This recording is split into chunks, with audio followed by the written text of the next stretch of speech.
Good morning, Bardstown and Nelson County. It's time for another Bradford and Brooks. Jim Brooks and Margie Bradford with you on this sunny Wednesday morning in beautiful downtown Bardstown.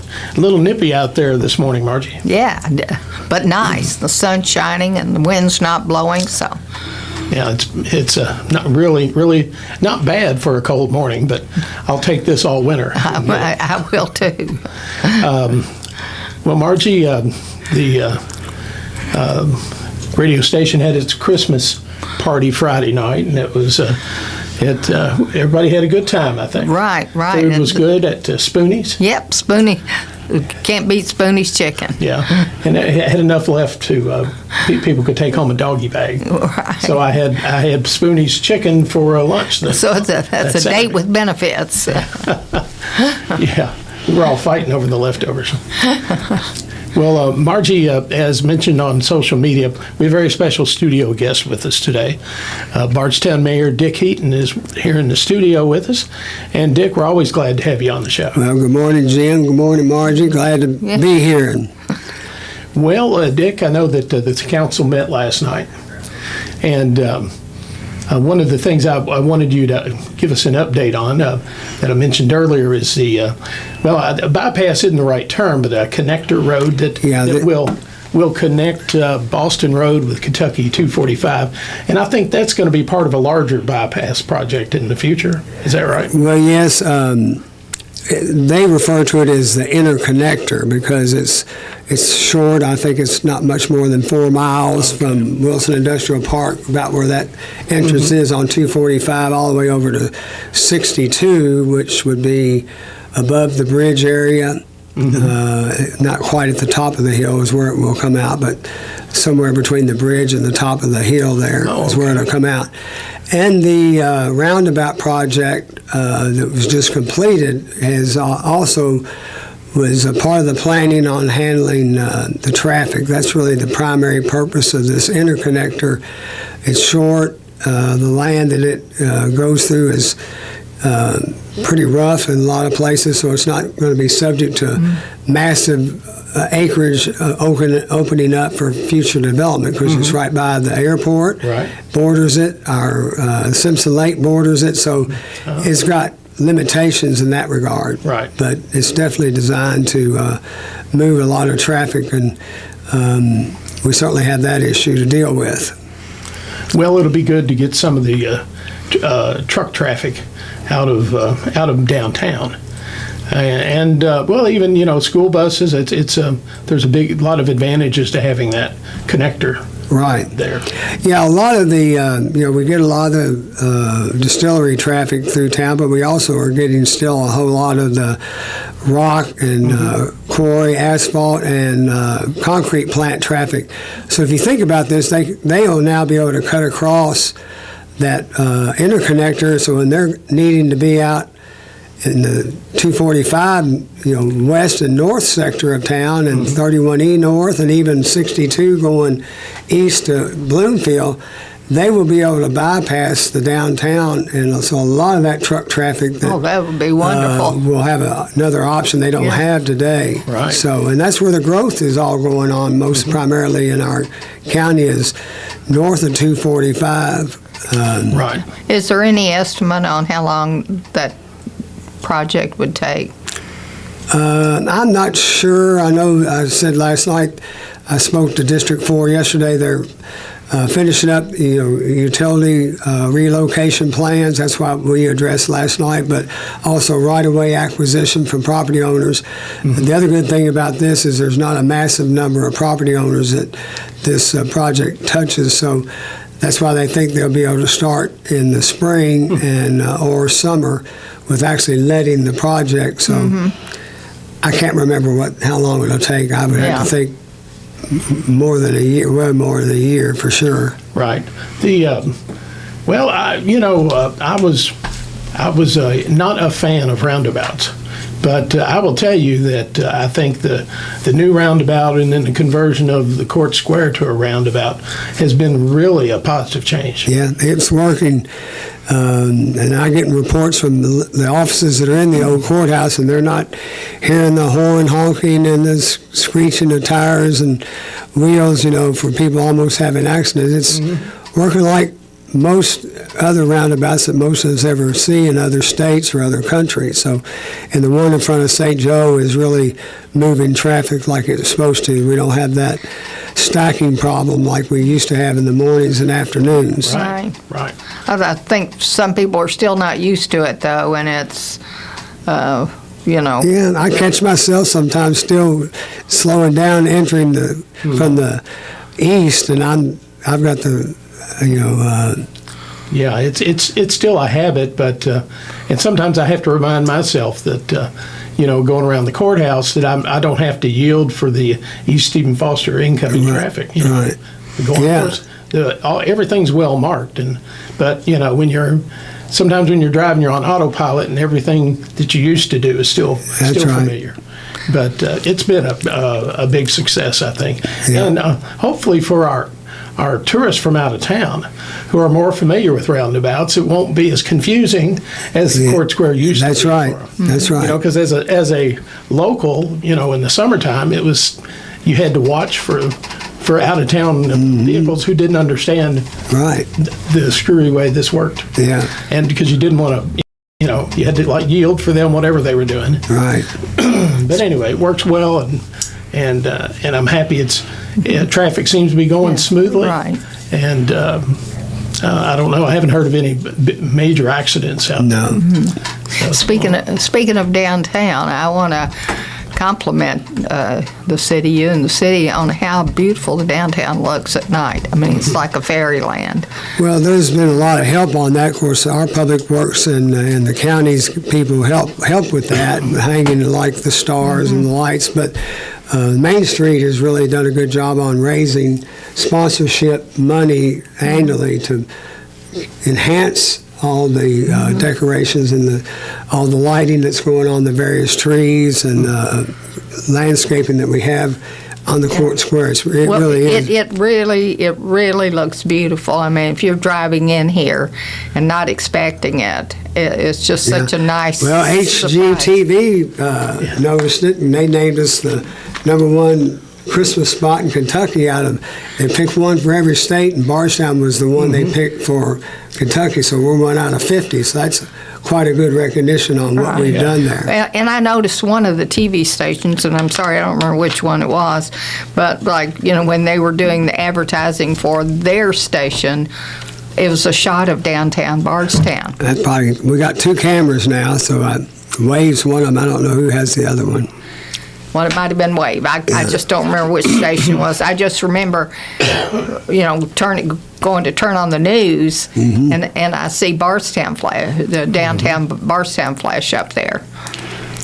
So that's quite a compliment to the city and to the people.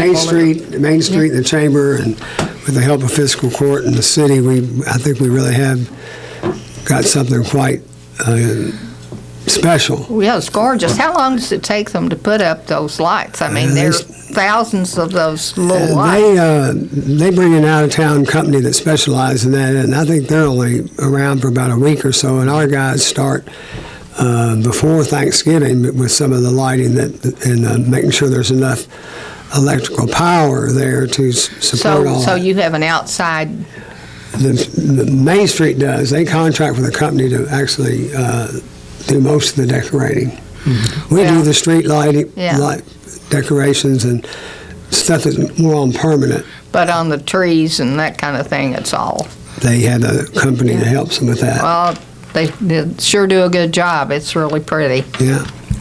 Well, Dick, I know that I've seen a lot of work being done up at the Mayor's Park, and I don't know exactly what they're doing. I mean, I've seen they moved stones and just I don't know if they're leveling the lot or just removing the the top layer to get it prepped for? No, they've been working on the footer and stuff for the fountain. There's a very large fountain as part of that project. That's what they've been working on this week. Of course, some of the other stuff that was not going to be reused, they did demo that, but Right. they're formally getting into the footer part of the construction now, and that will also include walkway areas and a stage and so forth.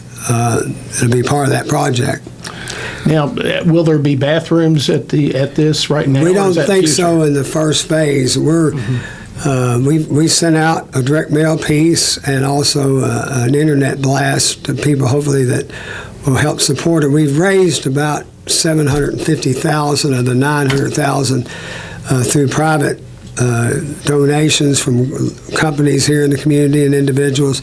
In the state, we got a $150,000 grant as part of that money. So we're pretty far along, but we're not 100% there. So I would encourage people who really have looked at this and like the idea to, do their part. We got people giving everything from $100 to $100,000 on this project. So all of it will help us, especially now when that last bit is always the hardest part. And our goal would be that the bathrooms are a very, very expensive part. The city is doing in-kind work. All that water and sewer lines will already be in place. We've already done that. So we can do that, add that in the future if we can raise more money. Okay, well, the images of it, it's going to be spectacular when it's done.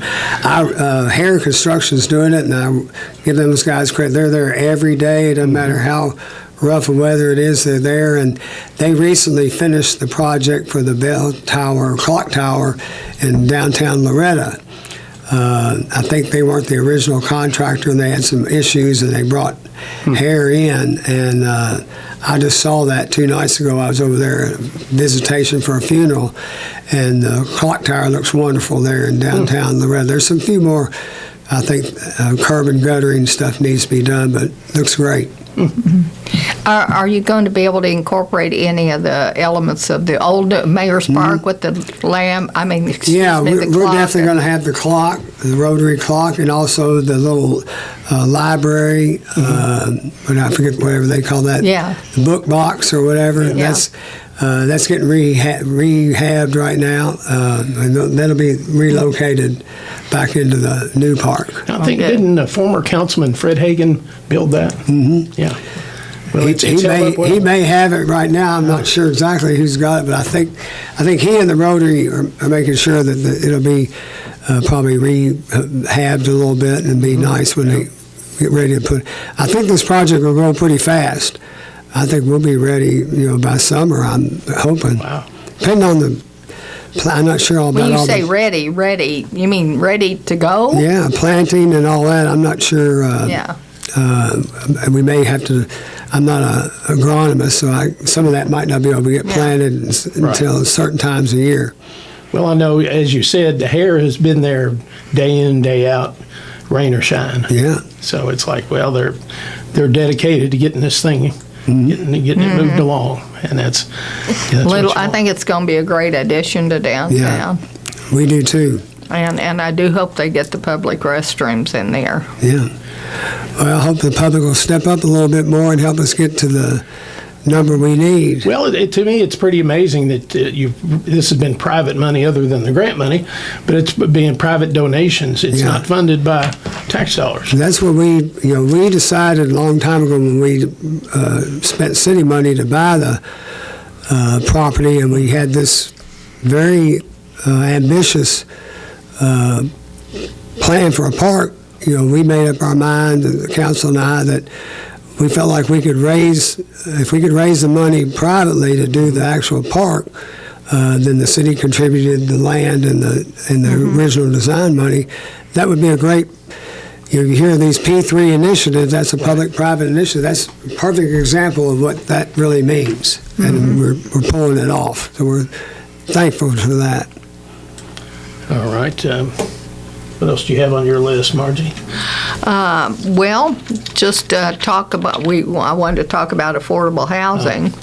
Yeah, and because whenever Margie and I have talked about homelessness, the next question comes up. Well, affordable housing, and of course, affordable housing. There are neighborhoods in Bardstown, even up in Henrytown, where some houses are almost priced out of.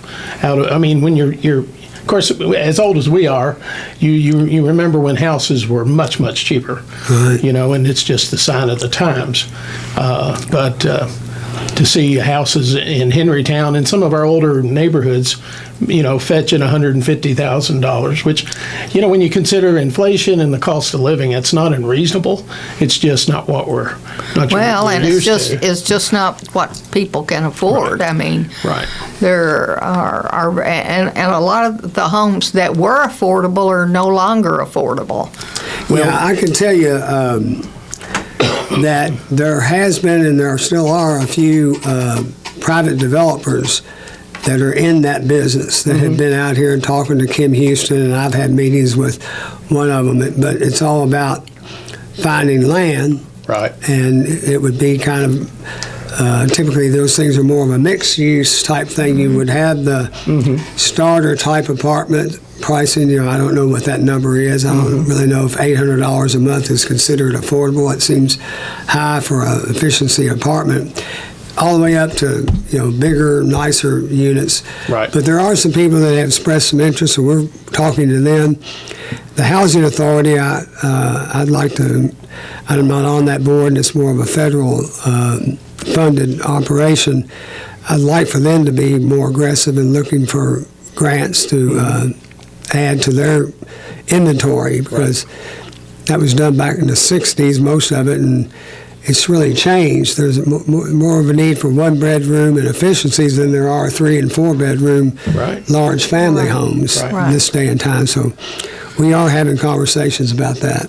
Well, I think that's, and it's, I guess trying to define affordable housing, because to me, and again, it just shows my age, and I haven't rented an apartment forever, but $800 a month seems like high rent to me. But I think the average now is about $1,000. Yeah. A lot of the apartments and single family houses are $1,200 or more, which is I'm not sure how affordable that is for a lot of people. Right. Well, to put it in perspective, when my daughter lived in D.C., she and her husband had a 550 square foot apartment, and they were paying almost $1,400 a month. Oh my goodness! Yeah. It was about as big as 2 of our closets in our house. But anyway, she's living in a 4-bedroom. Actually, her grandmother's old house out Botland, and she's got green space and room. And of course, when you get a bigger house, as you move up in your married life, you end up collecting more and more stuff. So it makes it really hard to downsize. That's right. Because my wife and I have had those discussions, and it's like, we can't fit everything we own in a 1,500 square foot house as much as we would like to. And it's like, well, what do we sell? What do we get rid of? Well, so there hangs the problem. That's right. But affordable housing, and I know that the government-owned housing. I can't remember when the last ones were built, but it's been, it's been probably 60s. Yeah, and they did major renovations to these within the last 10, 15 years, I think, so that's helped. But we do need more. But I think every city that I know of is in the same boat, looking for affordable housing. Right, and I would suspect that any affordable housing, they would want it to have sewers, just because you could have a denser development, and that's a problem for development anyway. Right now is who's going to extend it out to wherever that property is. And it takes it's not an inexpensive project to do that. No. Especially if you're going north, because I think everything is uphill coming. Once you get past Delaney's, I think you're going to have to pump everything up to that point or so. That's what I've been told. Well, there's a point that it starts going towards the Cox's Creek and Salt River, and then that watershed, as you call it, gravities that way. But from Delaney's or Nazareth back this way, it doesn't gravity real well. Right.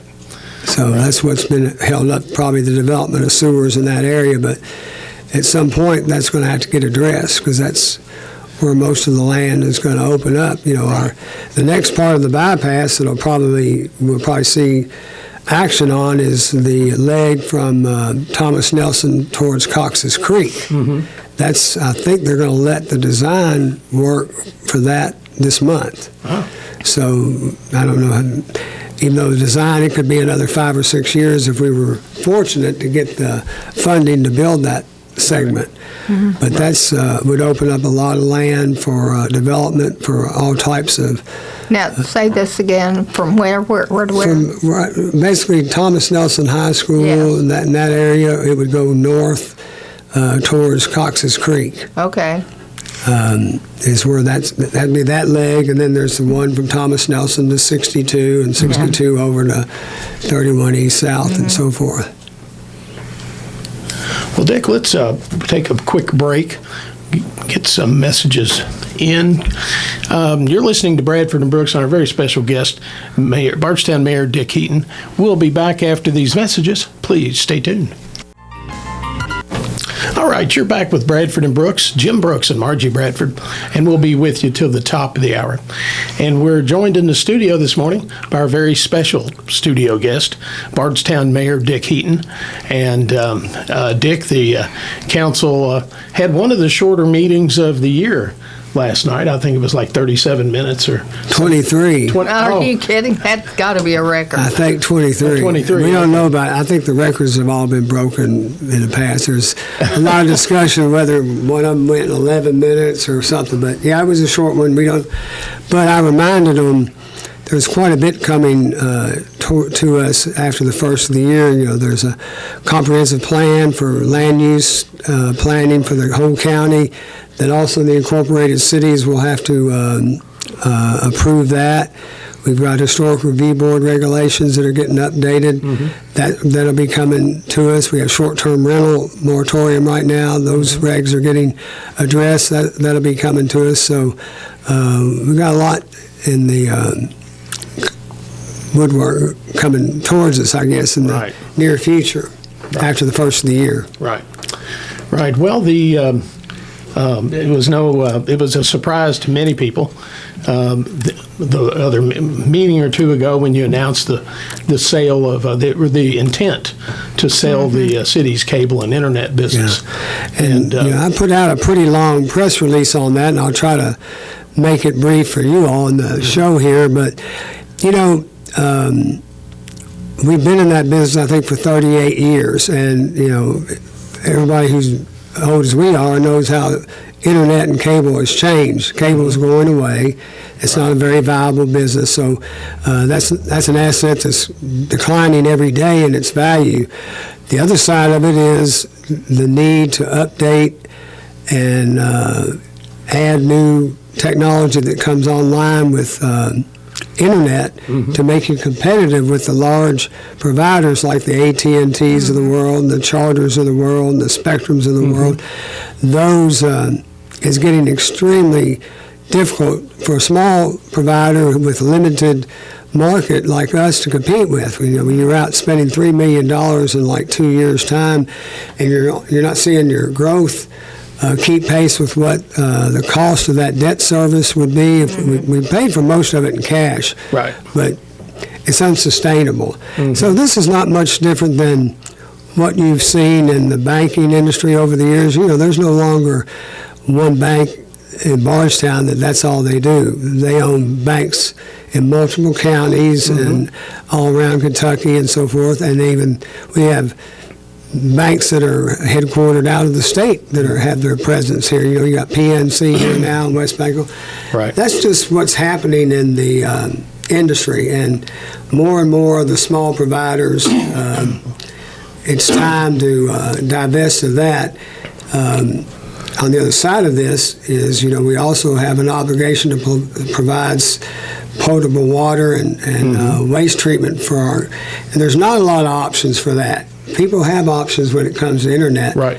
not a lot of options for water and sewer, and quite frankly, there's not a lot of Fortune 500 companies out there wanting to buy sewer plants and water. In Right. our small operation, we have $30 million worth of projects we're doing in this budget period. We hope to start $30 million, and there's another $68 million in front of us in the next 5 years. Ideally, you would do those.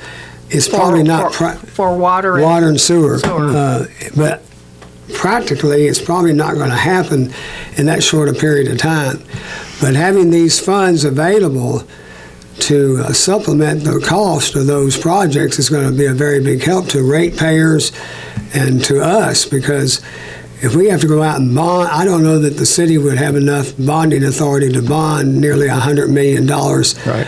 Because the bonding companies want to know how much reserves you got and what's your rate. Will your rate structure support this much more debt? Right. Right. Well, that goes on the backs of the ratepayers. And we're trying to balance that with this sale of this and try to keep those rates competitive. And I think at the end of the day, it'll be a good thing. I'm sure we've already had some interest just from our press release we put out. We've already had inquiries, and we have our consultant dealing with them on this. So we expect multiple bids and proposals. So I think that'll be good.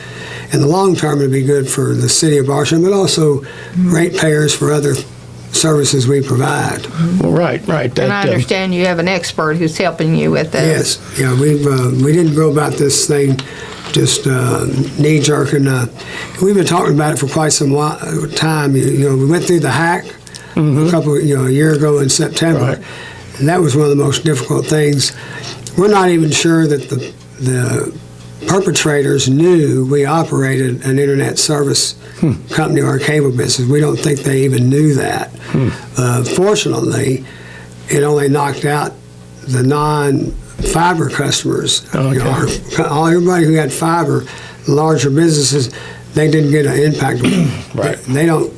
To this day, we don't think they knew that most cities are not in that business. Right. They're attacking every kind of government. That's who they're attacking. It just happened to get us that, by the way, we operate a cable and internet business, but we got through that. But that's providing that protection and that security is also a huge undertaking financially, as well as your people that operate your system training-wise. So that's kind of the reason why we made this decision. Right. Well, I understand that, especially, the infrastructure needs, water and sewer. Those aren't going to go away, and as the system ages, you've got to do periodic maintenance and upgrades. Right.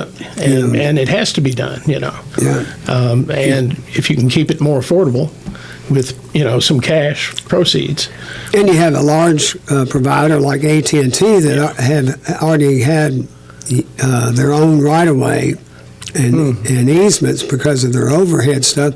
They've just been here for the last 2 or 3 years overbuilding which they're entitled to. They have the right to do that right in our backyard, and that's almost like Conway Heaton Ford dealing directly against Ford Motor Company in the same market. It's pretty tough deal to deal with somebody that big. Their marketing is much more superior. I mean, they had people on the ground going door to door. They did direct marketing by mail to, I'm sure most people got something in the mail from AT&T, and then they're all over the television too. So it's just, I think it's time while we still have value to make this decision to sell it while there's value both still in the cable business as well as our growing internet business. Internet business is growing. Yeah. So will that be sold too? Both, yes. Yes, both of them. All right. Yeah, I will tell you, of course, one of the lessons you learn when you're getting involved in computers and, you want the state of the art. Well, the state of the art is just one point. Once you get past that first day, you're looking at no longer state of the art. There's always something newer, something usually more expensive, something with greater capacity, and And I would say you have enough. There's probably a lot of Bardstown cable users that want all the speed they can get, and they want all the features they can have. Right. And that stuff doesn't come cheap. And I heard you mention negotiations with some of the cable networks or TV, and that's an expense too. You know, we do that every 3 years. Our contract with NBC, CBS, ABC, and Fox is up for renewal. Back in the good old days, Jim, they had so much advertising revenue coming in, they didn't even charge us to air those major networks. We paid nothing. And now they're up in anywhere from $6 to $9 a subscriber each. Wow. And we have to negotiate those rates every 3 years. So I've been in the middle of that for the last month or so, and we're making progress. But now they don't have the revenue streams due to the internet and streaming and all that kind of stuff. So they're having to make it up on the back of a subscriber. So we're fighting like hell every day to keep the rates as low as we can, but it's hard because the only leverage you got is to tell them, well, we'll go dark December 31st. And as soon as we shut Fox down or ABC down or something, then we're going to have a world of people angry at us over that, trying to save them money. And so I'll be happy when this session's over. I hope I'm going to get it done by the end of this week or next. Right. We've worked many years on December 30th and 31st, so everybody, even on the other side, wants to get this behind them. It goes all down to the wire. Yeah. Go ahead, Margie. No. I was just going to ask about the employment of a new employee that the police department has. With the police department, yes. We had been talking about adding a social specialist with the police department for most of this year. So when the budget came around, some good things kind of happened for us. We got some of the opioid settlement money. Okay. And I think we've got a 5-year contract on that we'll get, I think, about $90,000 a year for the city. And we made a decision between the police department and the safety committee and we could use this money for this purpose because drug addiction and homelessness seems to run together. And these type of people have been employed in other larger cities and larger departments around the country with some success. So we created that position of a social services director, hired Olivia. I'm sorry, I can't remember her last name, but she had her background, college training, and work experience was in this line of work. And we're finding she's doing a bang-up job with working with people. You know, again, a lot of times a domestic violence case ends up with a homeless situation where the wife and the children or whoever gets abused can't return home and that sort of stuff. And then we have the traditional homeless, and again, so much of that has to do with mental illness and not being on their medicines and so forth, and alcoholism and drug addiction. And so she has hit the ground running. I think the chief reported last week or two that Olivia, and because of her background and training, she knows where these outreach programs are beyond just right here in the Bardstown, Nelson County area. And so she's been successful. I know I think she handled 5 of these homeless domestic violence cases, which is great when you can have that done with a social service worker instead of a police officer coming with a badge and a gun on their side, dealing with these very delicate situations. But she's been able to get some of these domestic violence people, mothers in homes or housing in Louisville, and then also on a career path with training for jobs. And really? We've gotten others, hooked up with their families out of state and gotten them on buses and tickets for them to get back home with their families. So 5 doesn't seem like a lot, but that's 5 more than we probably could have got done this time last year.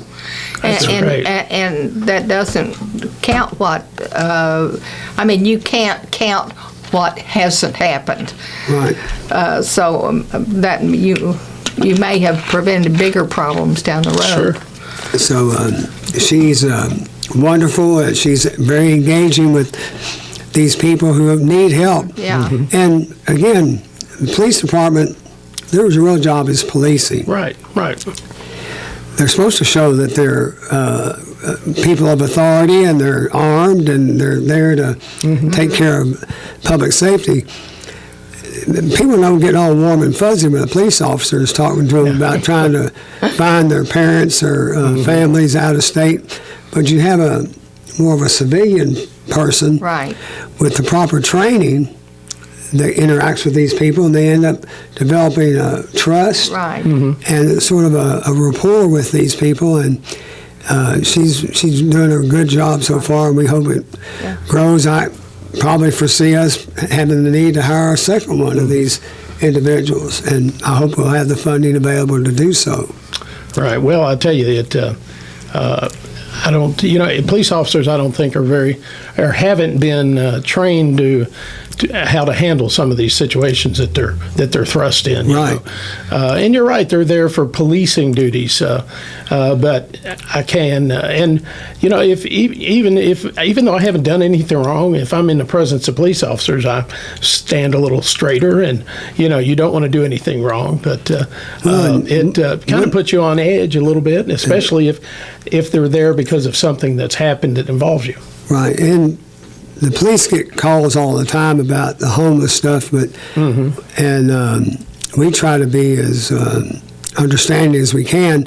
But it is not illegal for a homeless person to be sitting in a public place any more than the three of us sitting here.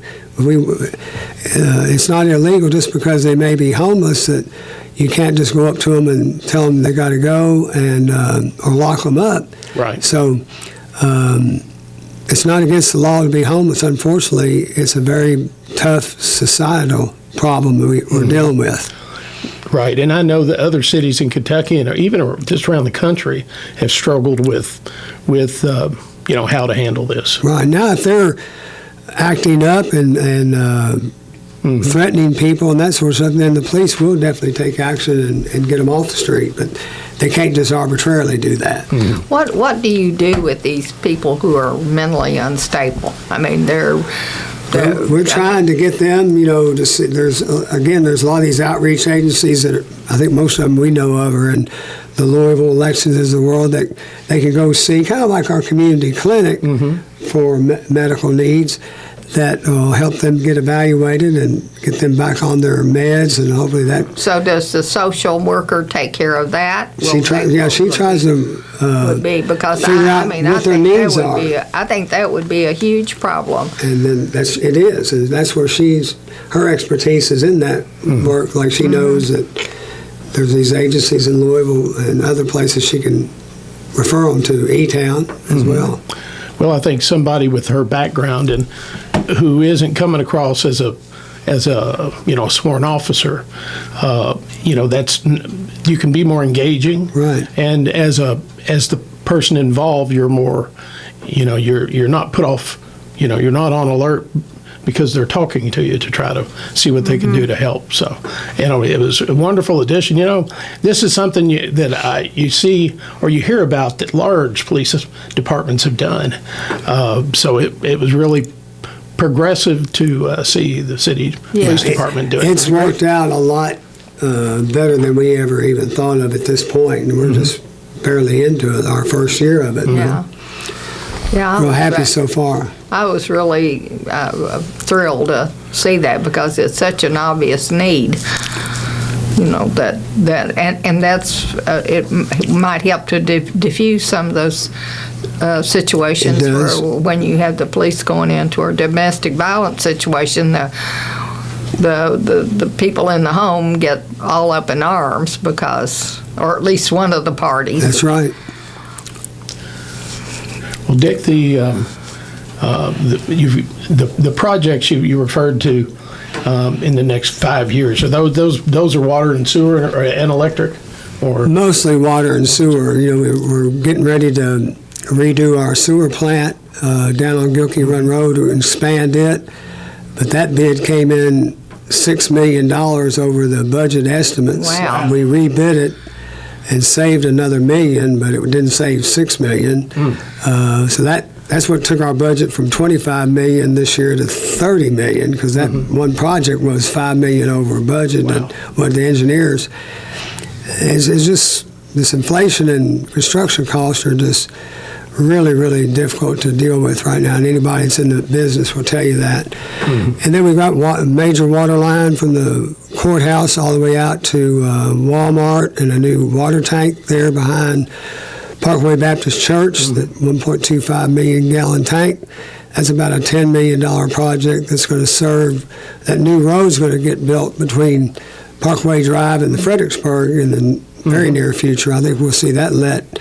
And so that's going to open up a lot of land for development, plus still maintaining the amount of water and sewer that's needed for, you already know, out in that Poplar Flat, Woodlawn Road area, there's a ton of developments happening out there, and then our industrial park that's there.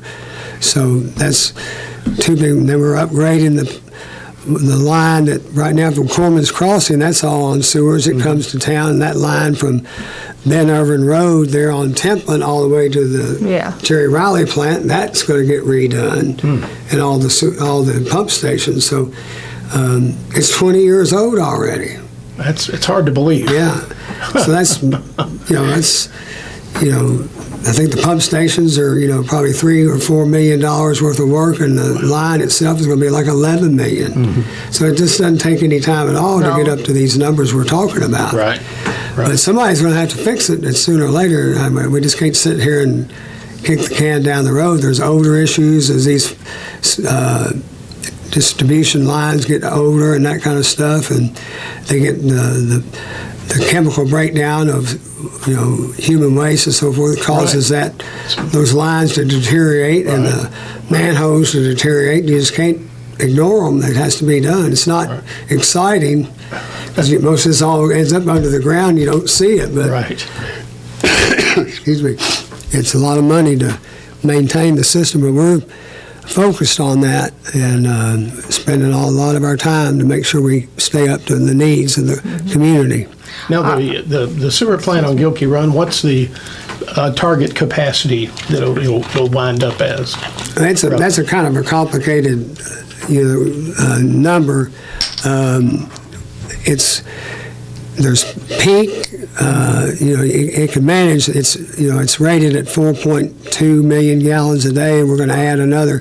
But those are just averages. There's times a day they're handling more than that. They might get up to 6 million a day, depending on what all the manufacturers are doing and the distilleries are doing, and the time of year it is. More rain ends up somehow leaking into the system, so that adds water that goes through that plant. And then the drier times of the year. So that's kind of what we're looking at, and we'll eventually improve the pump stations there, but to offload more to the Jerry Riley plant. That's going to have to happen during the construction period. This plant will probably be down for 2 years. Wow. So we'll have to be sending most of that over to the Jerry Riley plant. So, what kind of fallout are you expecting from this big development in Hardin County? Well, I've been to several meetings with judges and mayors from the surrounding counties, like Nelson, LaRue, Bullitt, Hardin, Meade. All of us are going to be impacted by that. Fortunately, we did get a $15 million grant for that Louisville water project that really all tied into that and other tourism needs and manufacturing needs, particularly for us in central Kentucky. Distilleries need a lot of water. So, but I think it's going to be a challenge for housing. Even there'll be well-paying jobs, but and it's going to be a challenge for those of us who have employees here in Nelson and Bardstown to maintain those and not lose them because of the salaries and benefit packages that they'll be able to offer. So that's what's worrisome to county judges and mayors in these 5 or 6 counties that are going to probably be impacted the most. I think they think it'll impact Bowling Green as Glasgow and other cities along that 65 corridor. All right, well, we're down to the wire here, Mayor. Thank you so much for coming in. And that's going to do it for Bradford and Brooks for this week. We'll be back next Wednesday with another show. Until then, have a great week, everybody.